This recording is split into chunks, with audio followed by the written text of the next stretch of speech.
এক অধ্যয়ন অনুসৰি এণ্টাৰ্কটিকাৰ হিমবাহসমূহে এতিয়া ৫৫০০ বছৰৰ ভিতৰত আটাইতকৈ দ্ৰুত হাৰত বৰফ হেৰুৱাইছে বুলি প্ৰকাশ পাইছে।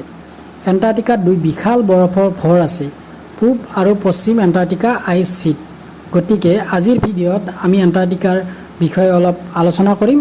আহক ভিডিঅ'টো আৰম্ভ কৰোঁ। এটা ছাৰ্ভেত পোৱা অনুসৰি এণ্টাৰ্কটিকাৰ থ্বাইটছ আৰু পাইন দ্বীপৰ হিমবাহৰ আশে-পাশে থকা অঞ্চলসমূহত সাগৰৰ জলপৃষ্ঠৰ পৰিৱৰ্তন হাৰ জুখিছে। ইয়াৰ লগে লগে তেওঁলোকে অঞ্চলটোত বৰফৰ ক্ষয়ো জুখিলে। দুটা বিশাল হিমবাহৰ মাজেৰে সাগৰৰ জলপৃষ্ঠৰ পৰিৱৰ্তন জুখিব পাৰি।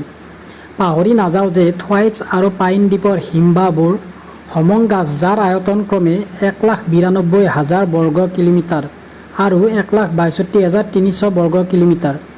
এতিয়া তেওঁলোকে যোৱা ৫৫০০ বছৰত দেখা নোপোৱা হাৰত পিছুৱাই গৈছে।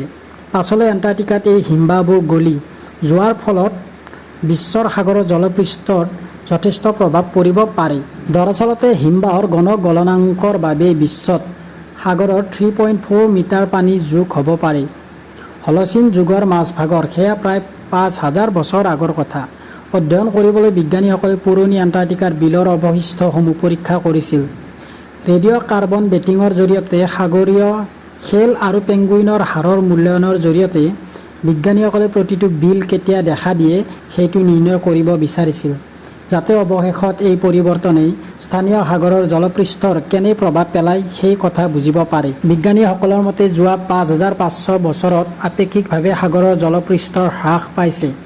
হলচিন যুগৰ মাজভাগৰ পৰা সাগৰৰ জলপৃষ্ঠ হ্ৰাসৰ হাৰ সমসাময়িক জোখতকৈ প্ৰায় ৫ গুণ কম, কাৰণ দ্ৰুতগতিত বৰফৰ ভৰ ক্ষয় হয়। থ্বাইটছ আৰু পাইন দ্বীপৰ হিমবাহৰ তথ্যৰ ভিত্তিত বিজ্ঞানীসকলে এই সিদ্ধান্তত উপনীত হৈছে যে হলচিনৰ মাজভাগৰ পৰা শেহতীয়া সময়লৈকে এই হিমবাহসমূহ তুলনামূলকভাৱে সুস্থিৰ হৈ আছে।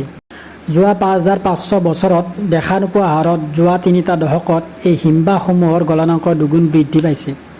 বৰ্তমান গলনাংকৰ হাৰ কি হ'ব পাৰে সেইটো ভালদৰে বুজিবলৈ বিজ্ঞানীসকলে হিমবাহৰ বৰফৰ ড্ৰিল কৰি অধিক নমুনা সংগ্ৰহ কৰিব।